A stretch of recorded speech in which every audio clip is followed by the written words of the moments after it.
жаңа кім көрінген жалаң аяқ кеп киноға келіп қатысып жатыр деп жатыр ағам. Енді өнерге әркімнің ақ бар таласы дейді. Кезінде Әміре атамыз болсын, басқа да аталарымыз ешқайсысы бір дипломмен барғып қазақты атын шығарған жоқ деп ойлаймын. Сондықтан бізде Жайдарман деген үлкен мектеп бар. Сол Жайдарманда қанша жыл ойнап, бұл Жайдарманда барлығын үйретеді. Сондықтан бізде бір көшеден келе салып қосылған жоқпыз. Сондықтан сол көпшіліктің ықыласына бөленгеннен кейін фильмімізді шығардық. Сөйтіп андай жалаң аяқтар дегеніңіз артықтау деді. Дым мәселе онда емес пе? Жалаң аяқ деген жоқпын, Қанатжан. Жалаң бұт амбиция дедім. Ол какая разница? Үлкен разница бұл. Жалаң аяқ деген мен жалаң бұт амбиция. Мен амбицияға акцент қойып айтып отырмын да. Талант деген нәрседе өте тонкий нәрсе да, Қанатжан. Бір талантпен де ұзаққа кете алмайсың.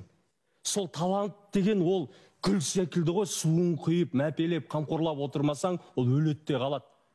Понимаете? Олса сендер өмір бақи жиздуға болып жүрмейсіңдер ғой, 50-ге 60-ға келгенде. Сол үшін білім алу керек, оқу керек, көру керек, тоқу керек.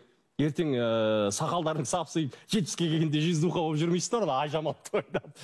А, Макс? Ойыңызды түсіндік, қызым, саған айтамын, келінім сен тыңда деген ой ғой. Енді, Нышанбек мырза, жігіттер сізге бір емес бірнеше рет хабарласыпты. Сіз хат жазыпты, жауап бермепсіз, телефонды алмапсыз. Не себеп? Сол сөзді айтпаңдаршы маған. Сендер қашан хат жаздыңдар, қашан звондадыңдар маған? Қай кезде? Осы бағдарламаға да шақыруға ұсыныс білдіріпті. Да?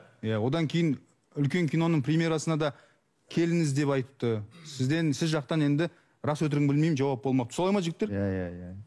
Жақсы, енді бүгін Нышанбек мырза, жігіттер үлкен киноға қадам басып жатыр және оған өзіңіздің де дәнекерлігіңіз бар. Қанша ақша араларында? 3 миллион теңгеге келістік. Жаңа продюсер тарапынан бізге келген хабар. Біз енді жалғыз ойнаған жоқпыз. Басқа қаншама актерлар ойнады. Оның әрқайсысының ақшасын баса ауыртып жүретін басқа да шаруа бар. Берілді деді. Біз сонымен әрмен қарай тірлігімізді жасап кетеміз. Жақсы, енді екі тарап студияда ғой. Бүгін даудың нүктесін қойып. Нышанбек мырза, берілді ме, берілмеді ме? Нақты 3 миллион теңге қолыңызға алдыңыз ба? Жоқ, біз бердік. Еще бокса қазір біздің қашан жаздыңдар деп жатыр да, бірақ біздің жазғанымыз да біліп тұр да бокса. Оған да өтірік айтып тұрған сияқты, бермедіңдер деп өтірік айтып тұрған сияқты. Қанатжан, точно айтшы, не болған, конкретно айтшы. Съемкіде бір күн ұзарып кетті. Келісілген уақытта ол үлкен кинода әр күні ақша актерлардың сондай екен. Бір күні ауа райына байланысты қосылып кетті. Гүлнұрапқа білесіз ғой. Сөйтіп, бұл кісі қосылып кеткеннен кейін тағы да гонорардан бөлек тағы да бересіңдер сол қосылып ұзарған күнге деді.